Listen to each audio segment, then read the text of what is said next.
Guys और आपका स्वागत है एकांत आईएएस से यूट्यूब चैनल में। अगर आप यूपीएससी या स्टेट पीसीएस या किसी भी कॉम्पिटिटिव एग्जाम की तैयारी कर रहे हैं तो ये चैनल आपके लिए है। हमारा उद्देश्य है कि हम आपके लिए जटिल से जटिल विषयों को सरल व आसान भाषा में प्रस्तुत करें ताकि आपकी तैयारी और भी मजबूत हो सके। आज आज का हमारा टॉपिक है आर्टिकल 32, संवैधानिक उपचारों का अधिकार, राइट टू कॉन्स्टिट्यूशनल रेमेडी। जैसे कि आप सभी जानते हैं, जब हमारे देश का संविधान बनकर तैयार हुआ था तो उसमें मूल 7 प्रकार के मौलिक अधिकार थे, परंतु 44वें संविधान संशोधन के द्वारा उनमें से एक मौलिक अधिकार अर्थात संपत्ति के अधिकार को विधिक या कानूनी अधिकार बना दिया गया। आइए हम जानते हैं कि ये कौन से मौलिक अधिकार थे। जैसे कि समानता का अधिकार, स्वतंत्रता का अधिकार, शोषण के विरुद्ध अधिकार, धर्म की स्वतंत्रता का अधिकार, सांस्कृतिक और शैक्षिक अधिकार, संवैधानिक उपचारों का अधिकार। यह वर्तमान में हमारे पास मौजूदा 6 मौलिक अधिकार है और जो इससे पहले हमारे पास 7वां मौलिक अधिकार था वह संपत्ति का अधिकार था, जिसे 44वें संविधान संशोधन द्वारा कानूनी अधिकार बना दिया है अनुच्छेद 300A में हस्तांतरित करके। चर्चा करते हैं आर्टिकल 32 की। आर्टिकल 32 क्या है? यह संवैधानिक उपचारों का अधिकार है, अर्थात संवैधानिक उपचार कॉन्स्टिट्यूशनल रेमेडी वो क्या होते हैं? जब आपके कोई भी मौलिक अधिकार जिनका हनन होता है या उनका उल्लंघन किया जाता है सरकार द्वारा, निजी व्यक्ति द्वारा, किसी संस्था द्वारा, तो उन मौलिक अधिकारों को आप कैसे प्राप्त करेंगे और वह मौलिक अधिकार कैसे आपको मिलेंगे? तो उससे लिए एक अन्य मौलिक अधिकार है संवैधानिक उपचारों का अधिकार। यह अधिकार आपको गारंटी प्रोवाइड करता है कि आपके मौलिक अधिकारों को ऐसे भी किसी भी कारण से कोई हनन नहीं कर सकता, उनका उल्लंघन नहीं कर सकता। इसलिए इस मौलिक अधिकार को डॉक्टर B.R. अम्बेडकर ने संविधान का हृदय कहा था, हृदय एवं आत्मा कहा था। आइए हम इस मौलिक अधिकार को विस्तार से पढ़ते हैं। अनुच्छेद 32 क्लॉज 1 कहता है, मौलिक अधिकारों के प्रबंधन हेतु सीधे सर्वोच्च न्यायालय जाने का अधिकार। यदि कोई भी व्यक्ति या संस्था आपके मौलिक अधिकारों का हनन करता है तो आप उन्हें लागू कराने के लिए सीधे सर्वोच्च न्यायालय जा सकते हैं। ये आर्टिकल 32 क्लॉज 1 में वर्णित है। वहीं जब हम आर्टिकल 32 क्लॉज 2 की बात करते हैं तो यह बताता है कि आपके मौलिक अधिकारों को लागू कराने के लिए सर्वोच्च न्यायालय 5 प्रकार की रिट जारी कर सकता है। वह 5 प्रकार की रिट कौन सी है? हेबियस कॉर्पस, जिसका अर्थ होता है सच शरीर प्रस्तुत किया जाए। वहीं दूसरी रिट होती है मैंडेमस, जिसका अर्थ होता है परमादेश, यानी हम आदेश देते हैं। वहीं तीसरी जो रिट होती है उसका नाम है प्रोहिबिशन, इसका अर्थ होता है रोकना। वहीं जो चौथी रिट है अर्थ उसका मतलब है क्यू वारंटो, अर्थात प्राधिकृत या वारंट के बाद। पांचवी रिट है सरसरी, इसका अर्थ है प्रमाणित होना या सूचना देना।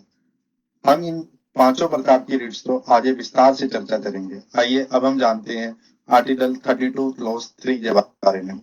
आर्टिकल 32 क्लॉज 3 बोलता है, संसद या न्यायालय को भी रिट जारी करने की शक्ति देता है, अर्थात संसद कानून बना के अन्य न्यायालयों को भी रिट जारी करने की शक्ति प्रदान कर सकता है। जैसे कि आप जानते हैं अनुच्छेद 226 के तहत उच्च न्यायालय को रिट जारी करने की शक्ति है। तो वहीं आपने पढ़ा होगा कि अनुच्छेद 323A और 323B ये जो बात करता है एडमिनिस्ट्रेशन ट्रिब्यूनल से, इन्हें भी रिट जारी करने की शक्ति है। उससे अलावा कुछ न्यायाधिकरण है जो जस्टिस ट्रिब्यूनल्स है, उन्हें भी रिट जारी करने की शक्ति है। उसी प्रकार अन्य वैधानिक निकायों को भी अगर सरकार चाहे, संसद चाहे तो रिट नियम बना के रिट जारी करने की शक्ति दी जा सकती है। परंतु ध्यान रखिएगा, संसद रिट जारी करने की शक्ति को वापस किसी भी न्यायालय से नहीं ले सकती। क्यों? यह एक मौलिक अधिकार है। आर्टिकल 32 क्लॉज 4, यह आर्टिकल भी आर्टिकल 32 क्लॉज 2 की तरह ही बहुत इंपॉर्टेंट है। आइए इस आर्टिकल को हम ध्यान से पढ़ते हैं और समझते हैं ये आर्टिकल क्या कहता है। आर्टिकल 32 क्लॉज 4 बोलता है कि इस अधिकार को संविधान द्वारा अन्यथा उपबंधित किए बिना निलंबित नहीं किया जा सकता। मतलब संविधान द्वारा अन्यथा उपबंधित किए बिना निलंबित नहीं किया जा सकता। सरल शब्दों में समझाओ, ये समझ से बाहर है। तो मैं आपको समझाता हूँ। जैसे कि सामान्य परिस्थितियों में सरकार या संसद हमारे मौलिक अधिकारों का निलंबित नहीं कर सकती, हनन नहीं कर सकती, या फिर आर्टिकल 32 का हनन नहीं कर सकती। जो मोस्ट इम्पोर्टेंट थिंग है वह ये है कि सर हमारे मौलिक अधिकारों का जब हनन होता है तो हम आर्टिकल 32 के तहत हम सुप्रीम कोर्ट जाते हैं, पर अगर आर्टिकल 32 का जब उल्लंघन होगा तो हम कैसे सुप्रीम कोर्ट जाएंगे? तो उस तो ये डिस्क्राइब करता है, उस चीज तो यह बताता है कि जब आपके आर्टिकल 32 का हनन होता है तो आप सुप्रीम कोर्ट जा सकते हैं या नहीं जा सकते। तो ये बोलता है कि अन्यथा नहीं जा सकते, अन्यथा उपबंधित किए बिना नहीं जा सकते। मतलब सर समझ में नहीं आया, मैं आपको समझाता हूँ। सामान्य परिस्थितियों में जब भी आपके मौलिक अधिकारों का उल्लंघन सरकार या संसद नहीं कर सकती। तो ये किन परिस्थितियों में आपके मौलिक अधिकारों का अर्थात आर्टिकल 32 का उल्लंघन कर सकती है या निलंबित कर सकती है या इसे उपबंधित कर सकती है? तो ये कर सकती है संविधान के 2 अनुच्छेद होते थे। ये 2 अनुच्छेद क्या है? तो आपने संविधान में आर्टिकल पढ़ा होगा, आर्टिकल 358। आर्टिकल 358 क्या कहता है?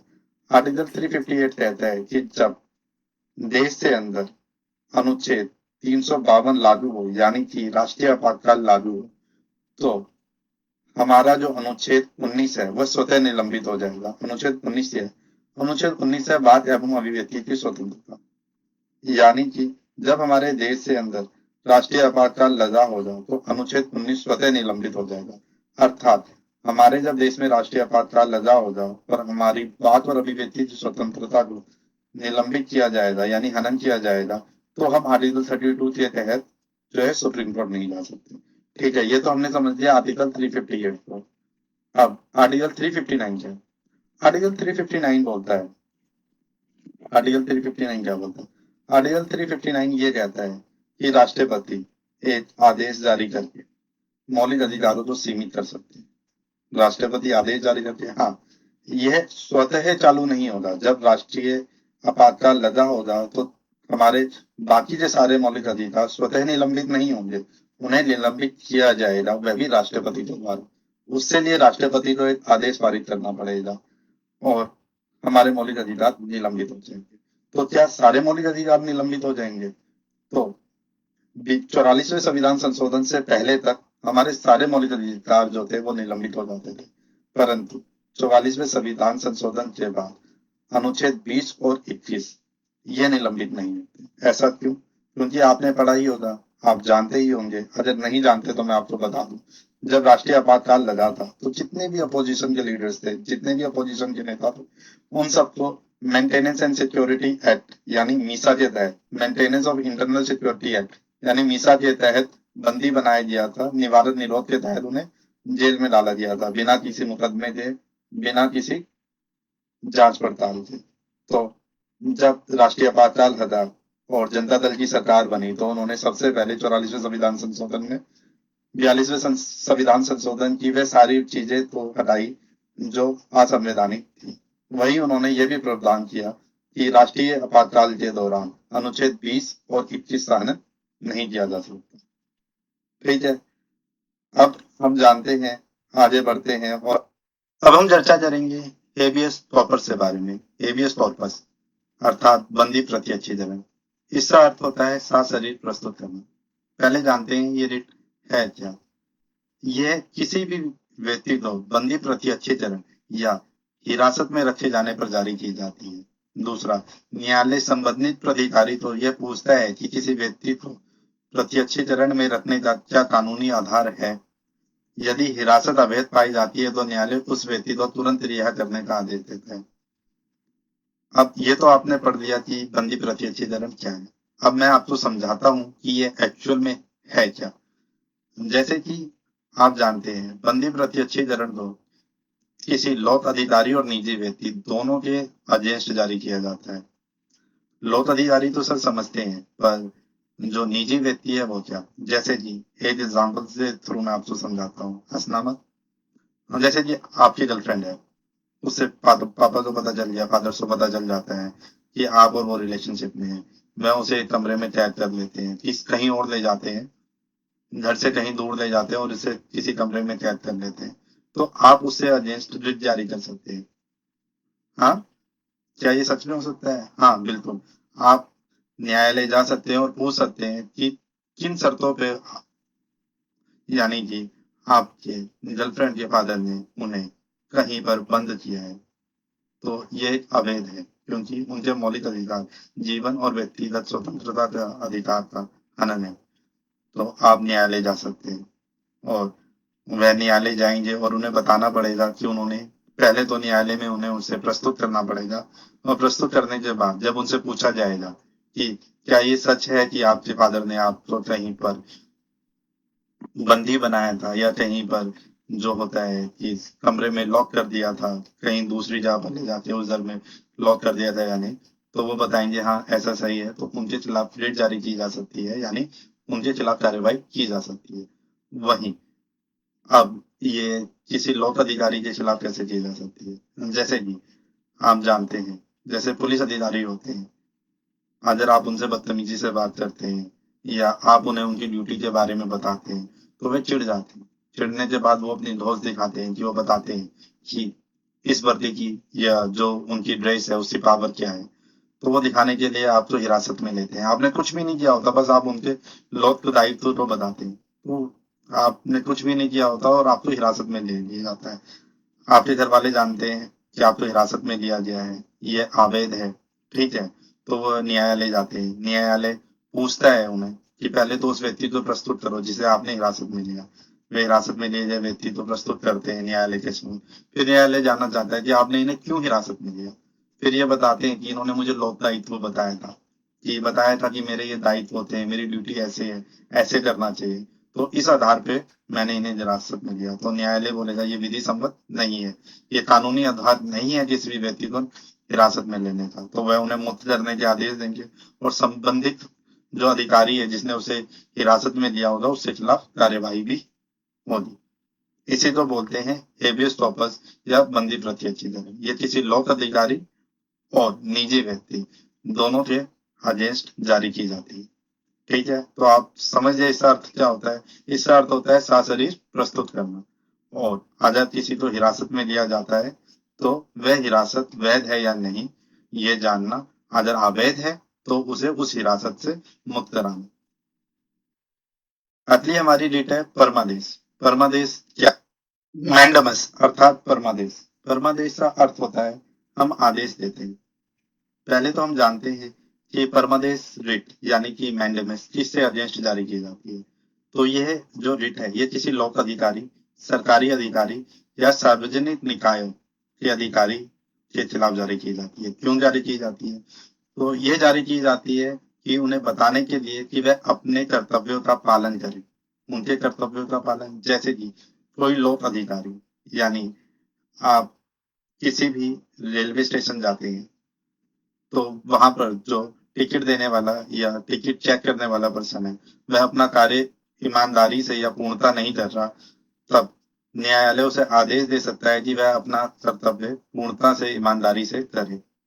तो इसी को परमादेश रिट कहते हैं। इससे कुछ अपवाद भी हैं। इससे अपवाद क्या है?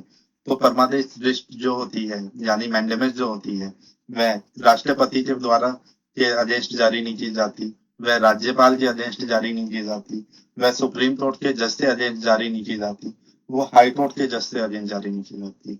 और परंतु ये जो होते हैं ना अधीनस्थ न्यायालय, उनके अगेंस्ट जारी की जा सकती है। ठीक है, तो पहली बात, इससे क्या अपवाद हैं? तो इससे 4 अपवाद मुख्य हैं: राष्ट्रपति, राज्यपाल, सुप्रीम कोर्ट और हाई कोर्ट के जज।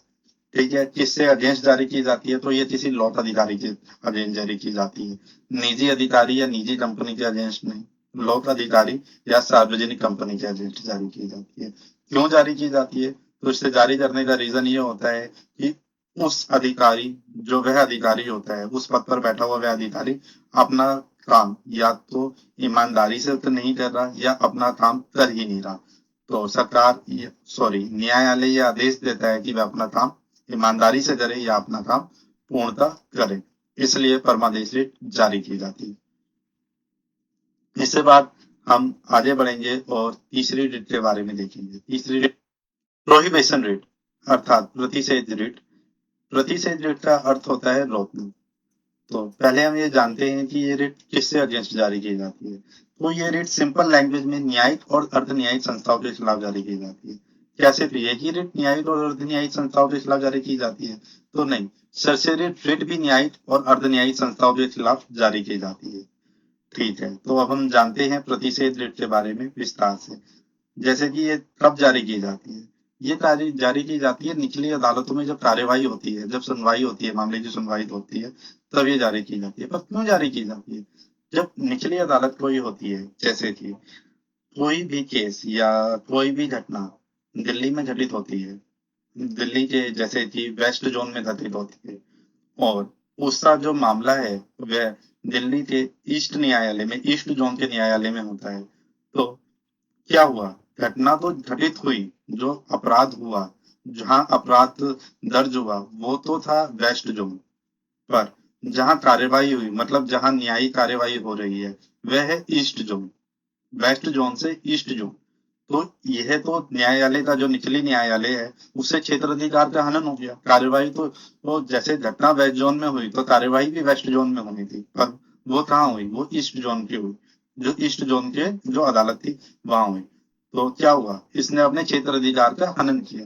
तो जब कोई न्यायिक संस्था अपने क्षेत्र अधिकार का हनन करती है, यानी कि जो वेस्ट जोन में जहां घटना घटी, उसका जो न्यायिक जो कोर्ट, वो वेस्ट जोन में होना चाहिए था, वेस्ट जोन में था, और परंतु कार्रवाई ईस्ट कोर्ट जोन के कोर्ट में हो रही है, तो उसने अपने क्षेत्र अधिकार का हनन किया। तो यह तो गलत है ना। तो इससे खिलाफ जो रिट जारी होगी, वह रिट जारी होगी प्रोहिबिशन रिट। यानी कि जब कोई निचली अदालत या अर्ध न्यायिक निकाय अपने क्षेत्र अधिकार का उल्लंघन करके किसी दूसरे के क्षेत्र अधिकार के मामले की सुनवाई करता है, तो प्रोहिबिशन रिट के दौरान के तहत वह कार्यवाही को रोकी जाती है। उसी प्रकार जो हमारी दूसरी रिट है, वो है सरसरी, अर्थात उत्प्रेषण रिट। इस रिट में क्या होता है? जैसे कि मैंने आपको पहले बताया, ये भी न्यायिक और अर्ध न्यायिक संस्थाओं के विरुद्ध जारी की जाती है। तो जैसे कि मैंने आपको बताया, घटना जो हुई थी वो वेस्ट जोन में हुई थी। ठीक है, वेस्ट जोन के कोर्ट में केस चल रहा था, पर वो कोर्ट केस वेस्ट जोन में ना चलते ईस्ट जोन के कोर्ट में चला। अब चला, कोर्ट ने निर्णय भी दे दिया, पर हुआ तो मतलब उस कोर्ट के क्षेत्राधिकार का हनन ही, क्योंकि वो तो घटना वेस्ट जोन में हुई थी, तो केस भी दर्ज वेस्ट जोन में हुआ था, तो कार्यवाही भी वेस्ट जोन की अदालत में होनी थी। पर कार्यवाही ईस्ट जोन की अदालत में हुई, निर्णय भी ईस्ट जोन की अदालत ने सुनाया। तो अब इसमें क्या होगा? तो इसमें होगा कि हम आर्टिकल 32 के तहत, यानी सरसरी रिट के तहत हम सुप्रीम कोर्ट जाएंगे और बोलेंगे कि इन्होंने अपने क्षेत्र अधिकार का उल्लंघन करते हुए कार्रवाई तो की, साथ में निर्णय भी दे दिया। तो सुप्रीम कोर्ट उस निर्णय को अवैध घोषित करेगा, निरस्त करेगा, और यह कहेगा कि आप अपने क्षेत्र अधिकार का उल्लंघन नहीं कर सकते। ये जो कार्यवाही होगी, ये होगी वेस्ट जोन के कोर्ट। तो इसी प्रकार सरसरी रिट भी जारी की जाती है, किसके खिलाफ? न्यायिक और अर्ध न्यायिक संस्थाओं के खिलाफ। ठीक है, जैसा कि इसमें वर्णित भी है कि यह निचली अदालत अदालत के आदेश को निरस्त करती है। निचली अदालत न्यायिक किससे विरुद्ध जारी की जाती है? तो निचली अदालत न्यायिक प्राधिकरण या अर्ध न्यायिक प्राधिकरण के विरुद्ध। कब जारी की जाती है? जब निचली अदालत या प्राधिकरण ने अधिकार क्षेत्र से परे जाकर कानून की भूल करते हुए या प्रकृति न्याय के सिद्धांत का उल्लंघन करते हुए आदेश जारी किया। इफेक्ट क्या होता है? परिणाम क्या होता है? निचली निचली जो अदालत होती है, उसका आदेश तो निरस्त कर दिया जाता है, और वह आदेश विधि की दृष्टि से शून्य हो जाता है। ठीक है। क्यू वारंटो अर्थात अधिकार प्रच्छा, यह किसी पद पर अधिकार की वैधता पूछना। मतलब क्या है ये? तो सिंपल लैंग्वेज में समझते हैं, इसे सिंपल तरीके से समझते हैं। जब कोई सरकारी अधिकारी या किसी लॉ पद पर अधिकारी जो बैठा होता है, तो अगर हम जानते ना चाहे कि ये जो व्यक्ति जिस पद पर बैठा हुआ है, क्या ये विधि सम्मत बैठा हुआ है, अर्थात जैसे कि आप लोग आईएएस की तैयारी कर रहे हो और आपको पता चलता है कि यार ये तो लड़का कल तक मेरी गली से बाहर घूमता था, इसने ना कोई एग्जाम दिया, ठीक है, ना इसने प्री दिया, ना मेंस दिया, ना इंटरव्यू दिया, ये कैसे आईएएस बन गया या ये कैसे आईपीएस बन गया? तो आप क्या बोलेंगे? आप सुप्रीम कोर्ट जाएंगे और पूछेंगे कि सर, ये जो लड़का है राहुल जिसका नाम है, ये आईपीएस ऐसे बन गया, इसने तो कोई एग्जाम नहीं दिया। तो सुप्रीम कोर्ट क्या पूछ चाहना चाहेगी? वह उससे पूछेगी कि आप साबित करो या आप बताओ कि आप जिस पद पर बैठे हुए हो, इस पद पर आप विधि सम्मत बैठे हुए हो। क्या आपने यूपीएससी में एग्जाम दिया है? क्या आपने प्री क्लियर किया, मेंस क्लियर किया, इंटरव्यू क्लियर किया, जब जाके आप आईएएस या आईपीएस बने हो? हाँ जी, उसने ये तीनों स्टेजेस पार करी है। हाँ, और उसका सिलेक्शन हुआ है, डीओपीटी से रिकमेंडेड होकर वो आईएएस या आईपीएस बना है, तो वह उस पद पर बैठ सकता है। अगर वह पाया जाता है कि नहीं, वो तो घूस देके, रिश्वत देकर, या जो बोलते हैं पैसे देकर वो आईएएस या आईपीएस बना है, तो उसे उस पद से हटाया जा सकता है। तो इसी को हम बोलते हैं अधिकार सुरक्षा। आप किस अधिकार से उस पद पर बैठे हो, यानी कि जिस पद पर आप बैठे हुए हो, क्या आप उस पद पर विधि द्वारा विधि सम्मत बैठे हुए हो, यानी कि वो जो क्राइटेरिया होता है वो फिलफिल करके बैठे हुए हो, या नहीं घूस देके रिश्वत देके बैठे हुए हो। इसी को बोलते हैं क्वा वारंटो, अधिकार सुरक्षा। अब जानते हैं कि इसमें क्या लिखा हुआ है। किसी लोक पद पर अधिकार की वैधता जानना इसका उद्देश्य होता है। किससे विरुद्ध? उस व्यक्ति के विरुद्ध जो किसी लोक पद पर आसीन हो या बैठा हो। कब जारी किया जाता है? जब ये संदेह होती कोई व्यक्ति कानूनी रूप से अयोग्य होते हुए भी किसी लोक पद पर आसीन है, या उसे वह पद अवैध रूप से ग्रहण किया है। इसका परिणाम क्या होता है? अब न्यायालय क्या करेगा? तो न्यायालय क्या करेगा, यदि वह पाता है कि उस व्यक्ति को उस पद पर आसीन होने का अधिकार नहीं है, तो उसे नियुक्ति अवैध घोषित की जाती है और उसे उस पद से हटा दिया जाता है। इसे तो बोलते हैं क्यू वारंटो, यानी अधिकार सुरक्षा। अर्थात ये रिट किसी व्यक्ति को ये पूछने के लिए जारी की जाती है कि वह किसी लोक पद पर किस अधिकार से बैठा है, और वह जिस अधिकार से बैठा है, क्या यह अधिकार वैध है, विधि सम्मत है या नहीं। इसी को हम बोलते हैं अधिकार व सुरक्षा, अर्थात वह वारंट। इससे बाद हम देखते हैं आर्टिकल 32 के बारे में जो जानकारी है। जैसा कि हम जानते हैं कि आर्टिकल 32 तो संविधान की आत्मा और हृदय डॉक्टर बी आर अम्बेडकर साहब ने कहा, heart and soul of the constitution. ठीक है। उससे बाद जैसे कि ये देखते हैं कि इससे जो महत्वपूर्ण तथ्य हैं, जो फैक्ट्स हैं, वह क्या हैं।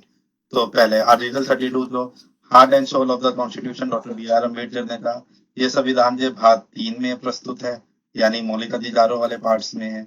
ये आर्टिकल 32 में है। ठीक है। और ये सुप्रीम कोर्ट की ओरिजिनल यानी मूल जुरिडिक्शन है, ओरिजिनल जुरिडिक्शन है। ठीक है। इससे बात क्या इंपॉर्टेंट है इससे अंदर, ठीक है, कि ये फंडामेंटल राइट से प्रबंधन हेतु सुप्रीम कोर्ट में जाया जा सकता है। ठीक है। इसमें 5 प्रकार की रिट्स होती है। कौन सी? जैसे मैंने आपको बताया, हेबियस कॉर्पस, मैंडेमस, प्रोहिबिशन, सरसरी और क्यू वारंटम। ठीक है। इसका जो दायरा है, मतलब जो आर्टिकल 26 का दायरा है, आर्टिकल 32 के दायरे से व्यापक है। ये कैसे? आर्टिकल 32 के तहत आप सिर्फ मौलिक अधिकारों के उल्लंघन होने पर ही या हनन होने पर ही सुप्रीम कोर्ट जा सकते हैं।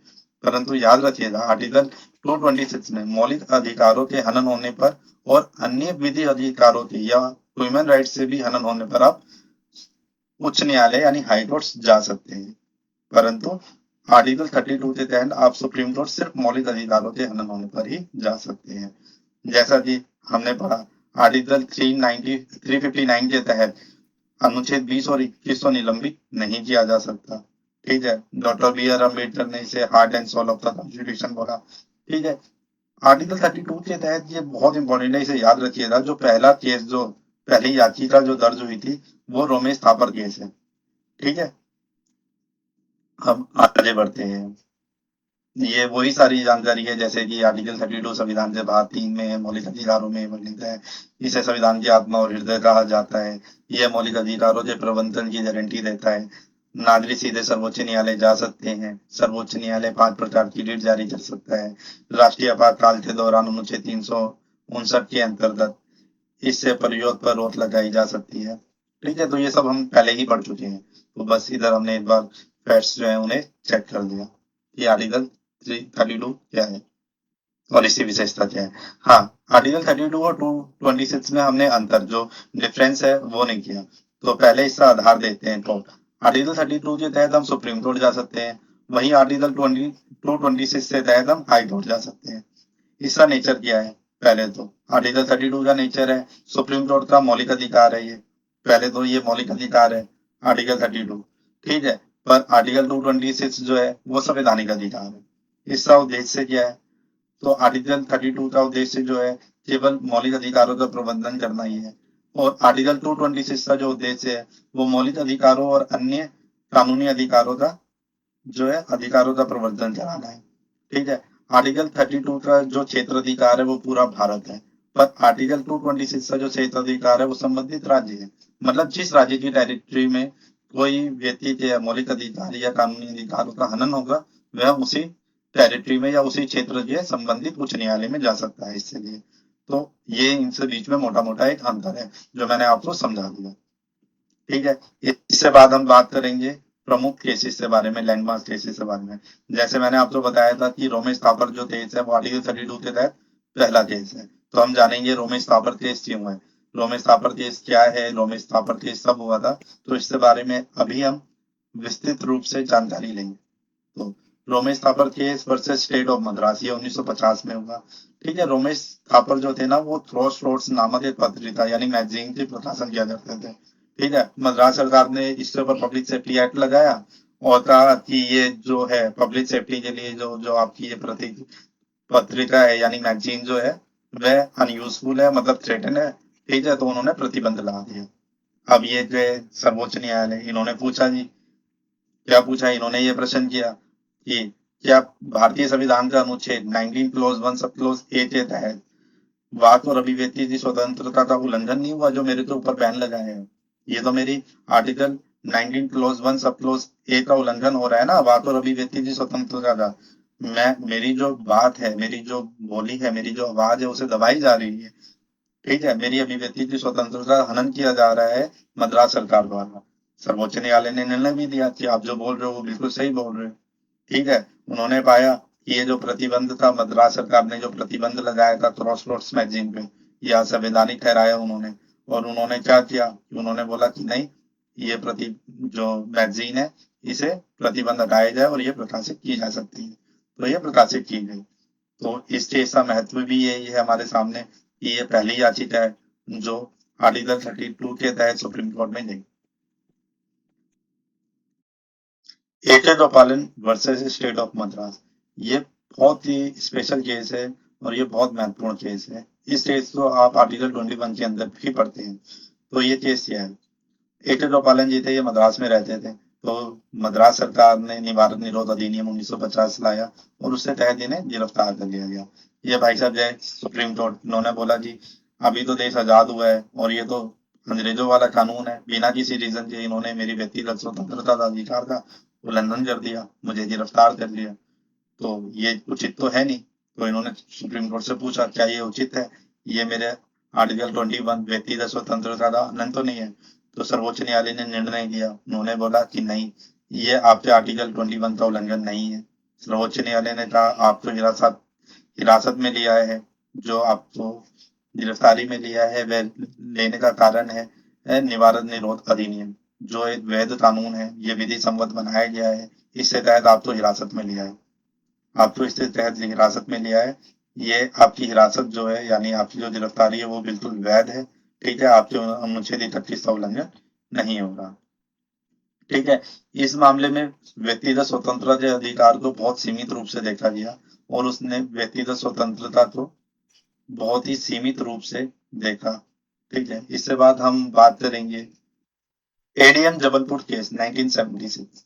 ये केस बहुत ही इंपॉर्टेंट केस है और इस केस की जो है जमकर धज्जियां उड़ाई गई है, मतलब सुप्रीम कोर्ट की बहुत आलोचना की गई है सिर्फ इस एक केस की वजह से।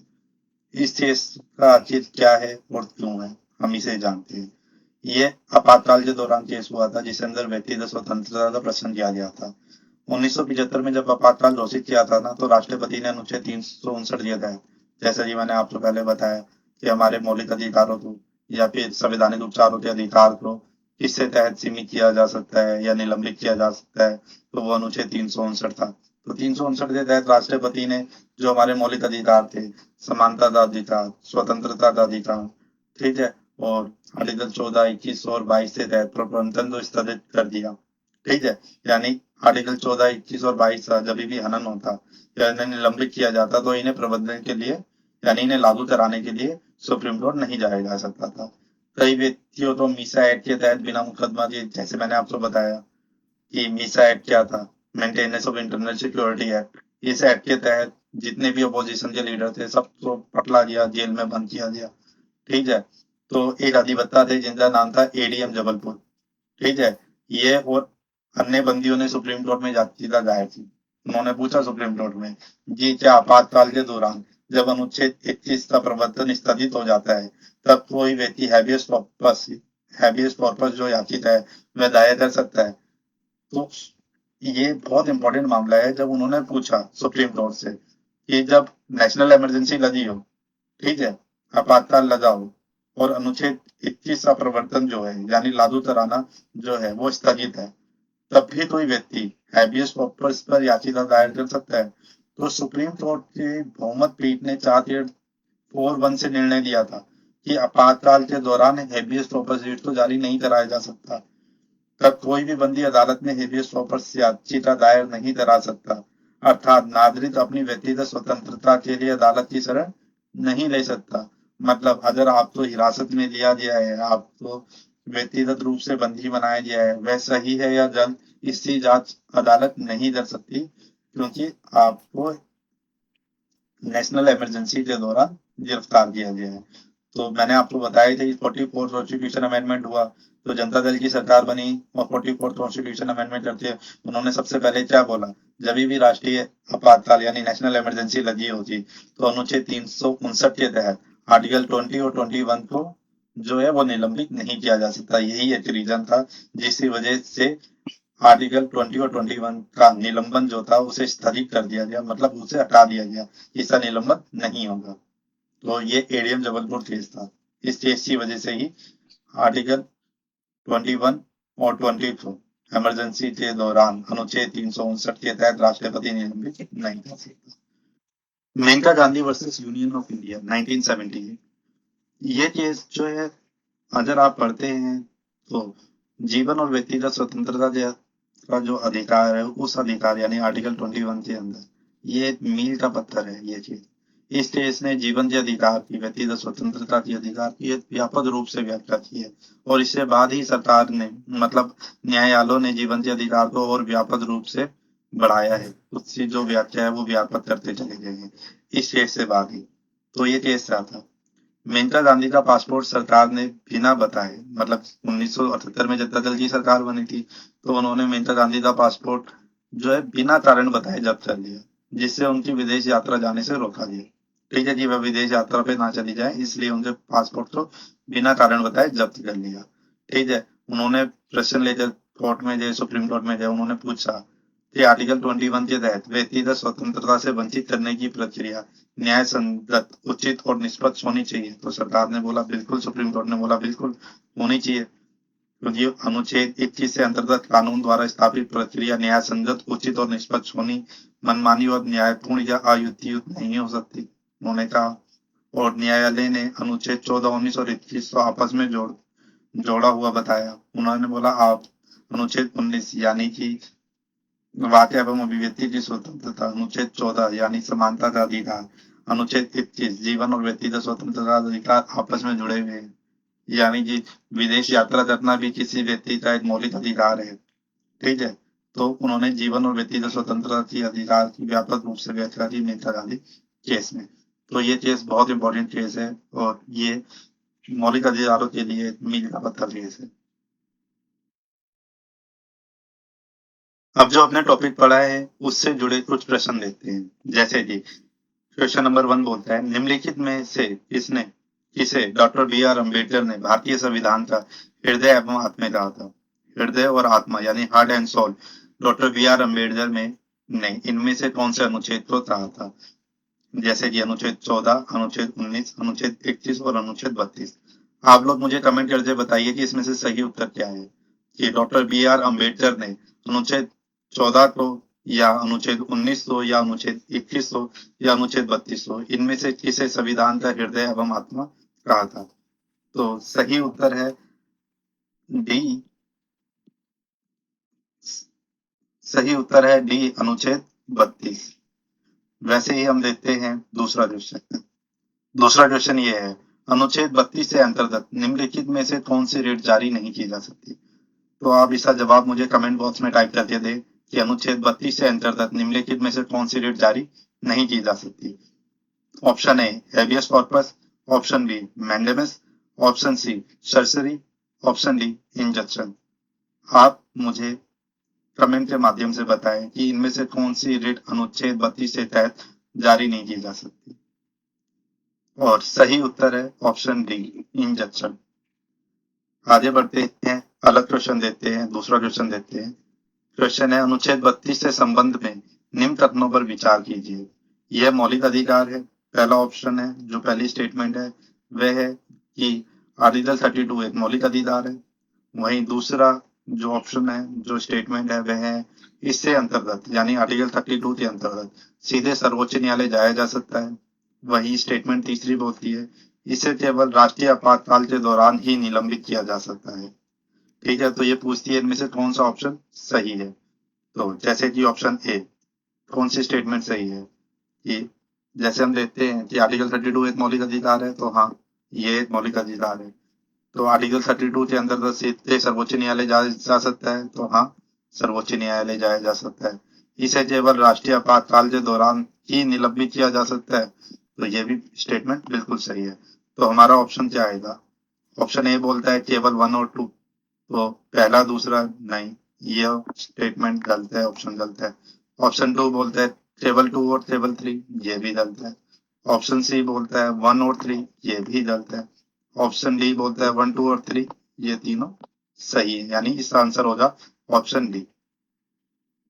आप साथ के साथ कमेंट में आंसर टाइप करते जाइए, मैं क्वेश्चन पढ़ूंगा, आप कमेंट करके मुझे आंसर बताइएगा।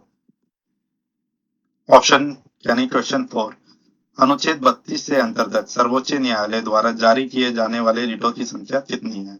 कमेंट में आप मुझे इसका आंसर टाइप करके बताइए। ऑप्शन ए बोलता है कि 3 प्रकार की रिट सर्वोच्च न्यायालय जारी कर सकता है। ऑप्शन बी बोलता है 4 प्रकार की रिट जारी कर सकता है। ऑप्शन सी बोलता है 5 प्रकार की रिट सर्वोच्च न्यायालय जारी कर सकता है। ऑप्शन डी कहता है 6 प्रकार की रिट सर्वोच्च न्यायालय जारी कर सकता है। तो सही उत्तर है ऑप्शन सी, 5 प्रकार की रिट सर्वोच्च न्यायालय जारी कर सकता है। क्वेश्चन नंबर 5 पे आते हैं, निम्नलिखित में से कौन सी रिट किसी व्यक्ति को अवैध हिरासत से मुक्त कराने के लिए जारी की जाती है, जैसा कि हमने पढ़ा था। तो ऑप्शन ए आता है मैंडेमस, ऑप्शन बी आता है हेबियस कॉर्पस, ऑप्शन सी आता है प्रोहिबिशन, ऑप्शन डी आता है वारंटो। तो आप इसका आंसर मुझे कमेंट में टाइप कीजिएगा, और इसका सही उत्तर है habeas corpus, option B. Question number 6, निम्नलिखित कथनों पर विचार कीजिए। Consider the following statements. अनुच्छेद 32 के तहत रिट जारी करने की शक्ति केवल सर्वोच्च न्यायालय के पास है, यानी आर्टिकल 32 के तहत सिर्फ सुप्रीम कोर्ट रिट जारी कर सकता है। ठीक है, दूसरी स्टेटमेंट है उच्च न्यायालय अनुच्छेद 226 के तहत रिट जारी कर सकता है। ठीक है, तीसरा ऑप्शन है उच्च न्यायालय मौलिक अधिकारों के अतिरिक्त अन्य कानूनी अधिकारों के प्रवर्तन हेतु भी रिट जारी कर सकता है। तो इसका आंसर आप मुझे कमेंट बॉक्स में टाइप करके बताइएगा, मैं आपको आंसर इसका बताता हूँ। जैसे कि हम पहला ऑप्शन पढ़ते हैं, अनुच्छेद 32 से तहत रिट जारी करने की शक्ति केवल सर्वोच्च न्यायालय के पास है, तो ऑप्शन ए जो स्टेटमेंट है वो बिल्कुल सही है। सर्वोच्च न्यायालय अनुच्छेद 226 से तहत रिट जारी कर सकता है, ये भी बिल्कुल सही है। दूसरी स्टेटमेंट, तीसरी स्टेटमेंट आती है उच्च न्यायालय यानी हाई कोर्ट मौलिक अधिकारों के अतिरिक्त अन्य कानूनी अधिकारों के प्रवर्तन हेतु भी रिट जारी कर सकता है, ये स्टेटमेंट भी सही है। तो हमारा ऑप्शन आ जाएगा, इसके अंदर आंसर आ जाएगा ऑप्शन डी, ए, बी और सी, मतलब 1, 2 और 3। इससे अतिरिक्त हम अगले क्वेश्चन पे जाते हैं, नेक्स्ट क्वेश्चन पे मूव करते हैं। नेक्स्ट क्वेश्चन है क्वेश्चन नंबर 7, अनुच्छेद 32 से अंतर्गत निम्नलिखित में से कौन सा रिट किसी सार्वजनिक अधिकारी को उसके कर्तव्य का पालन हेतु निर्देश देने के लिए जारी किया जाता है? Which of the following writ under Article 32 is issued to a public authority to direct it to perform its duty? तो जैसा कि हमने पढ़ा था, इसका आंसर है ए मैंडेमस।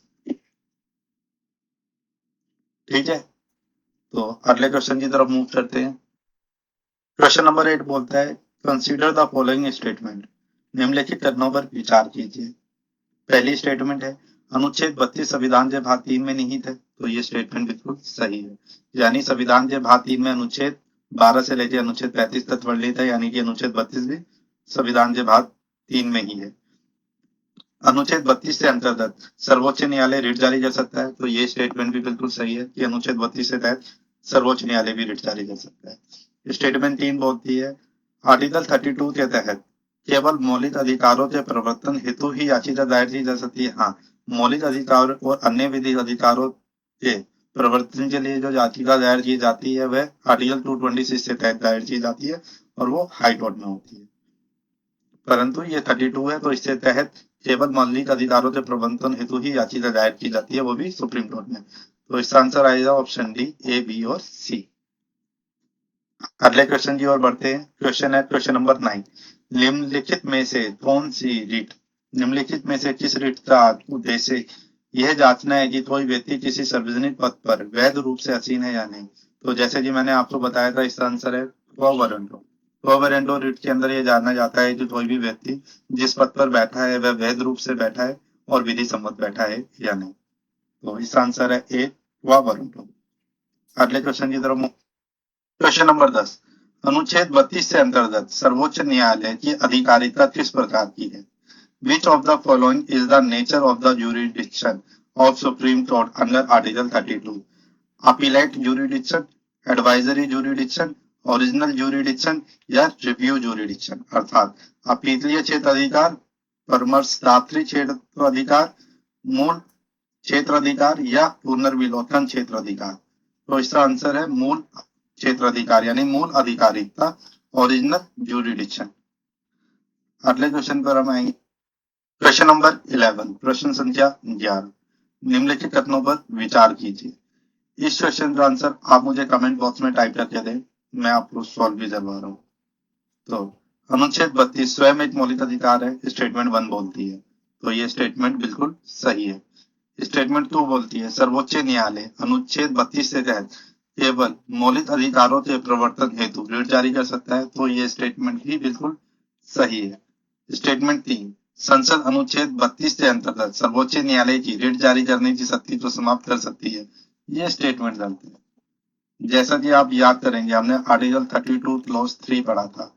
सर्वोच्च न्यायालय रिट जारी करने की शक्ति सर्वोच्च न्यायालय की रिट जारी करने की शक्ति को समाप्त नहीं कर सकती संसद, परंतु आर्टिकल 32 क्लॉज 3 बोलता है कि अधीनस्थ न्यायालयों को भी रिट जारी करने की शक्ति प्रदान कर सकती है। तो इसका आंसर होगा ऑप्शन ए, केवल ए और B. Question number 12। Consider the following statement. निम्नलिखित कथनों पर विचार कीजिए। स्टेटमेंट 1 अनुच्छेद 32 के तहत उच्च न्यायालय भी रिट जारी कर सकता है।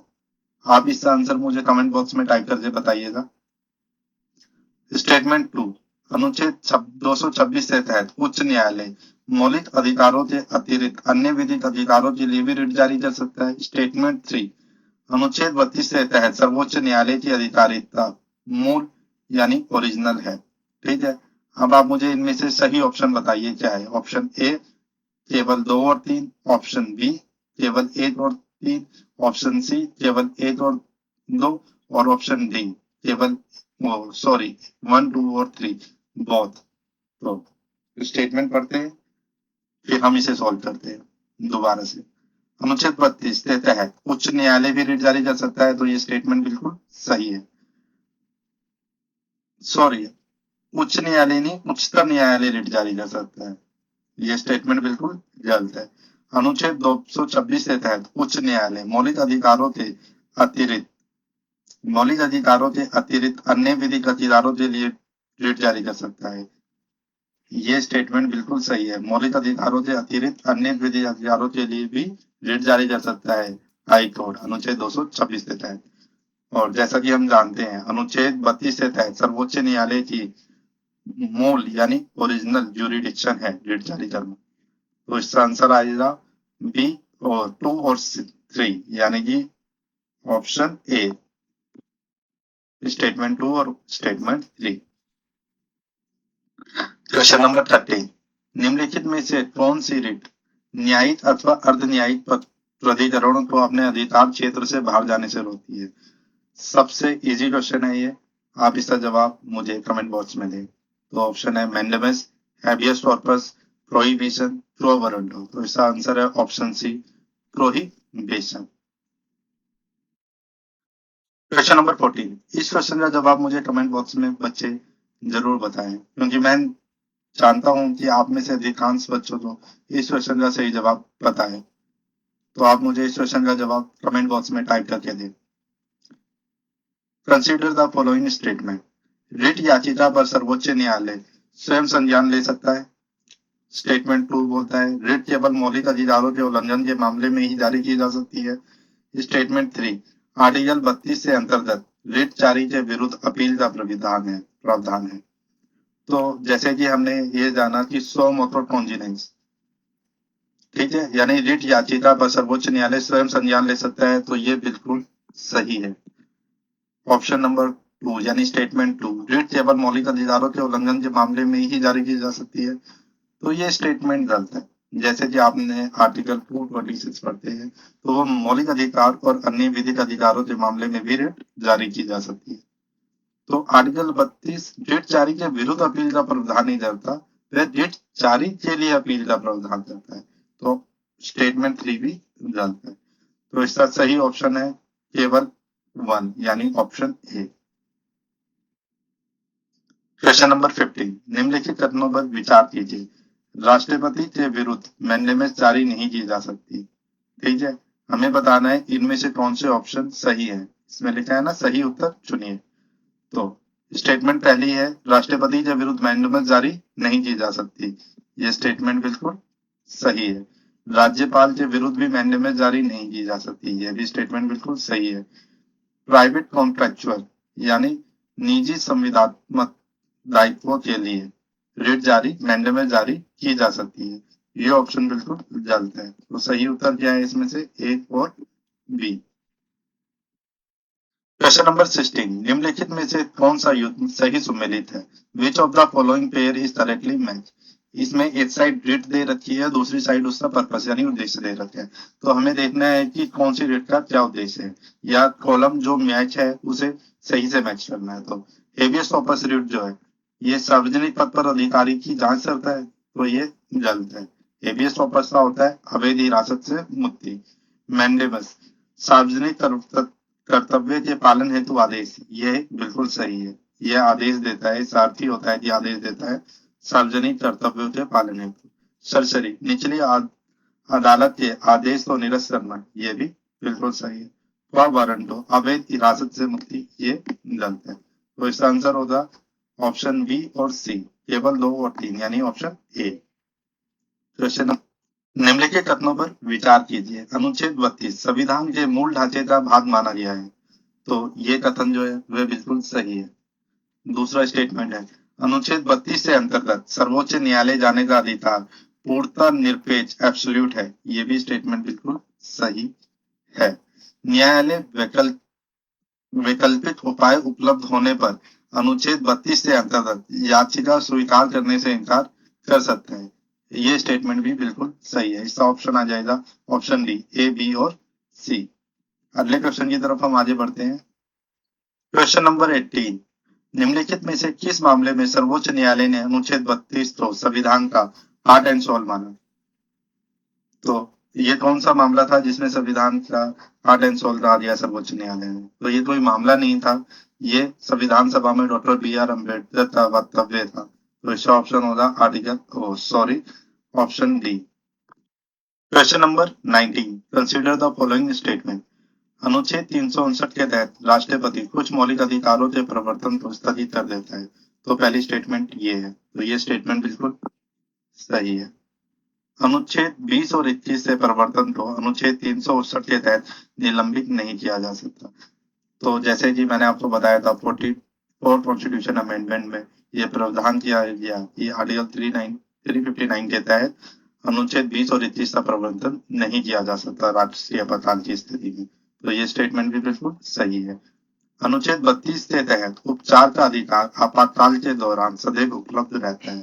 तो आर्टिकल 358 और 359 के तहत ये उपलब्ध नहीं रहता। तो इसके अंदर कौन सा ऑप्शन सही होगा, तो ऑप्शन ए और बी ये सही है। हम आगे बढ़ते हैं क्वेश्चन नंबर 20 की ओर। क्वेश्चन नंबर 20 है निम्नलिखित में से कौन सी रिट प्रशासनिक प्राधिकरण के विरुद्ध जारी की जा सकती है, यानी एडमिनिस्ट्रेशन ट्रिब्यूनल के विरुद्ध जारी की जा सकती है। कौन सी रिट्स? तो रिट्स, पहली रिट्स है मैंडेमस, मैंडेमस से शुरू जारी की जा सकती है, ठीक है। दूसरी है सर्सरी, तीसरी है प्रोहिबिशन, चौथी है हेबियस कॉर्पस। तो जैसे कि आप जानते हैं कि मैंडेमस और हेबियस कॉर्पस ही सिर्फ प्रशासनिक प्राधिकरणों के खिलाफ जारी की जा सकती है। सर्सरी और प्रोहिबिशन न्यायिक और अर्ध न्यायिक संस्थाओं के खिलाफ जारी की जाती है। तो इसका ऑप्शन होगा केवल 1 और 4, यानी ऑप्शन ए। अगले क्वेश्चन की तरफ हम आगे बढ़ते हैं। सिर्फ इतने ही क्वेश्चन थे। अगर आपको मेरी ये वीडियो और ये जानकारी पसंद आई हो तो वीडियो को लाइक करें और चैनल को सब्सक्राइब करें। Thank you. और आगे ही हमारे साथ बने रहें ऐसे ही और वीडियो से लिए।